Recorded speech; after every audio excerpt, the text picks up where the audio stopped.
SIR અંતર્ગત 29 અને 30 નવેમ્બરે બગસરા તાલુકા મથકે કેમ્પ યોજનાર છે। આ મામલે મામલતદાર પ્રશાંત ભીંડીએ વિગતવાર માહિતી આપી। બગસરા તાલુકાના દરેક ગ્રામ્ય વિસ્તાર અને શહેરમાં 29 અને 30 નવેમ્બરે સવારે 10 થી સાંજના 5 સુધી મતદાર યાદી સુધારણા કેમ્પ યોજાશે। મામલતદાર કચેરી તથા ગ્રામ વિસ્તારના મતદારો ગણતરી ફોર્મના ડોક્યુમેન્ટ આપી મતદારો ભાગ લઈ શકશે। અમરેલી જિલ્લાના બગસરા ખાતે એસઆઈઆરની 2025 અંતર્ગત કામગીરી શરૂમાં છે, જેના સંદર્ભે આજે બગસરા શહેરની અંદર બગસરા શહેરના તમામ નગરપાલિકાના વોર્ડના સભ્યો, રાજકીય માન્ય પક્ષોના પ્રતિનિધિઓ, માનનીય ધારાસભ્યશ્રી તેમજ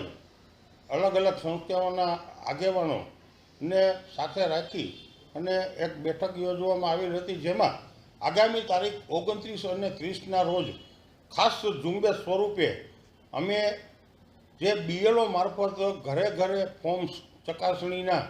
વિતરણ કરવામાં આવેલ છે, જેમાંથી જે મતદારો તરફથી અમને ફોર્મ ભરીને પરત નથી મળેલા તે સંબંધે અમે મતદારોને જાગૃત કરી અને